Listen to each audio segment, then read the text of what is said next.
So we have got what are called quartiles.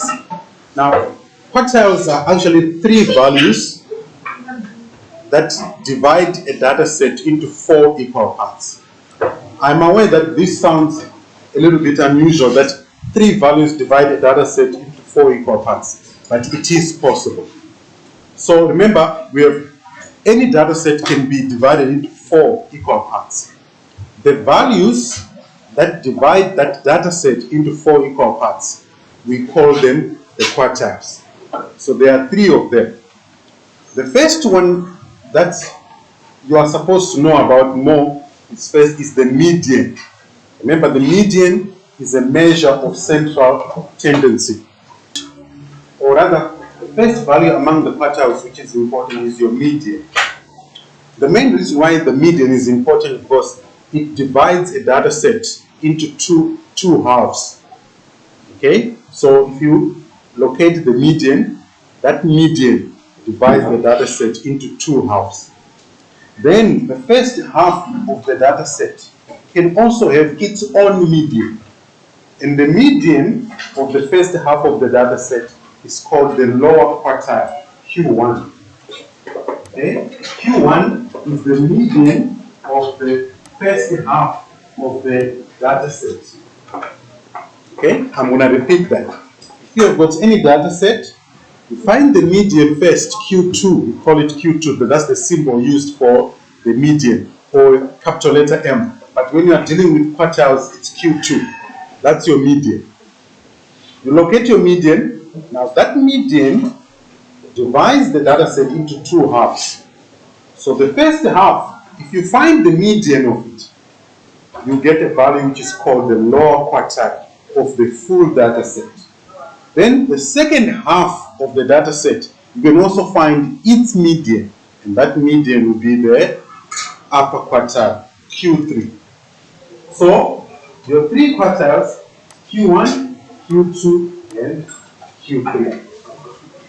Right? Now those three quartiles, they are part of what's called the 5-number summary. Now your 5-number summary consists of the minimum value of the data set, the lower quartile, then your median Q2, and the upper quartile Q3, plus the maximum value in the data set. Right? So the 5-number summary consists of 5 values or 5 items.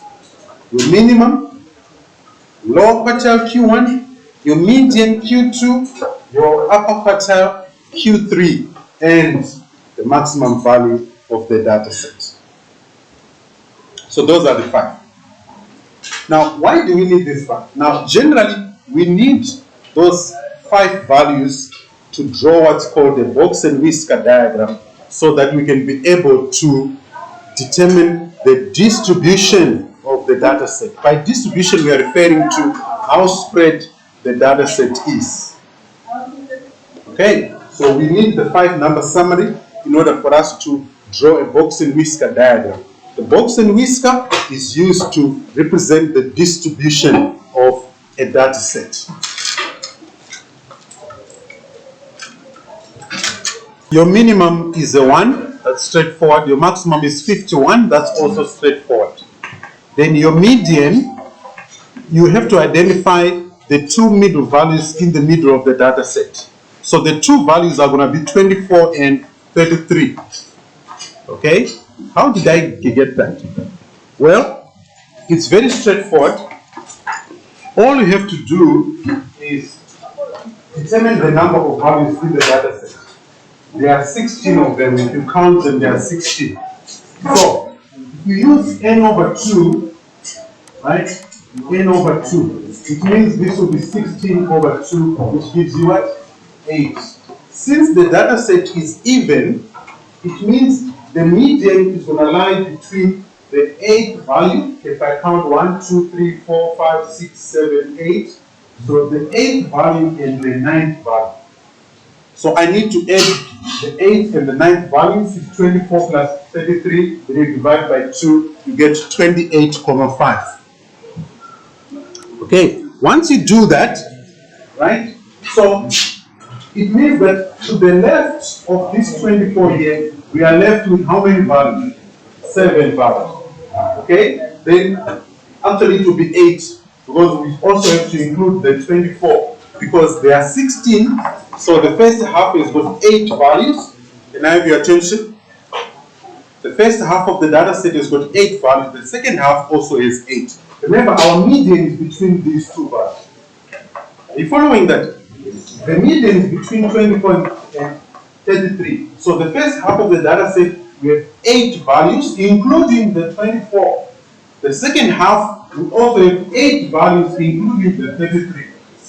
Which means the value of Q1 is going to be between 9 and 15. So we get 9 plus 15 divided by 2, we get 12. We do the same for Q3, we get 38. Fortunately for Q3 now, we have got 3 values that are the same.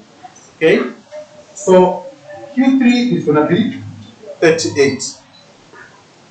Yes, sir? For Q1, after you do that there, the 24 and the 23, doesn't it, instead of becoming 16 number, doesn't it go to 15 afterwards? No. You see, what's our value of our median? 28, what? 5. Where is 28,5? It's between 24 and what? 33. Now, if I were to ask you now and say, how many values are part of the first half of the data set? There are 8, including the what? The 24. So you need to find the median of those 8 values.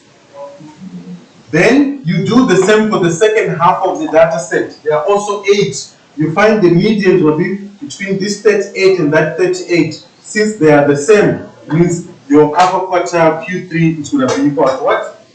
38. Yes. So the first couple, why are we going to 9. For the first half of the data set. Okay, the first half of the data set. Okay, since we have got 8 values, if you say 8 divided by 2, you get what? 4. So if you count 1, 2, 3, 4, since the data set is even, we also have to include the fifth value. So that we add the fourth and the fifth, then we divide by what? By 2. Okay, and this one, if the data set has got an even number of values, you need to identify 2 values. Then you add them, you divide by what? By 2. So if the data set is even, but the quartile 1 and quartile 3, you still have to find 2 median values. Yes. For Q3, it was just number. Yes. In this case here, fortunately, to find Q3, can I have your attention? To find Q3, we had 2 middle values in the second half that were the same. So if you add them divided by 2, you get the same values. That's why we got this 38. Those of you who have got a calculator, if you put those values in the calculator, what answers did you get?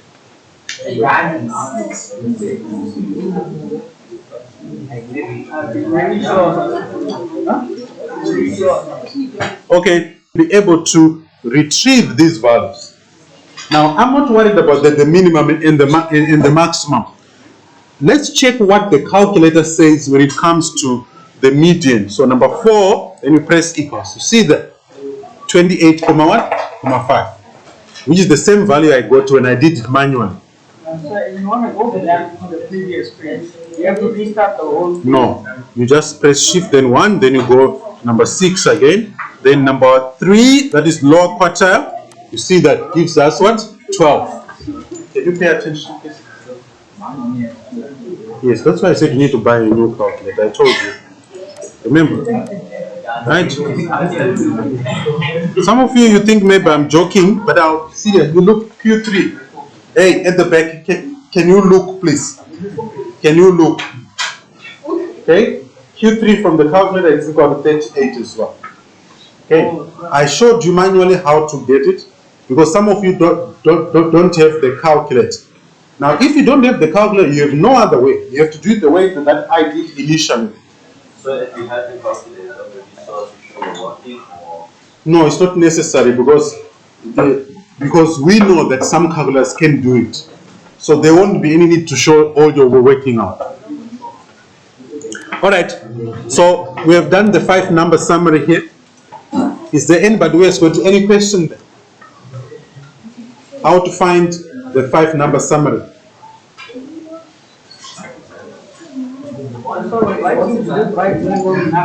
Yes, you just list them. All right, the next thing now, once you know the 5 number summary, then I can introduce, all right, I'll just talk about what I call percentiles quickly, then I'll move on to the box and whisker. Now, sometimes a data set can also be divided into 100 equal parts. Okay?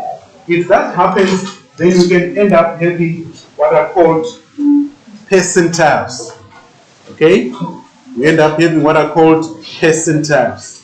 So your percentile is just divisions of 100. That's all. Okay? So percentiles are values from 0 to 99 that show you the percentage of the marks that are less than a particular mark. So we are talking about percentages here.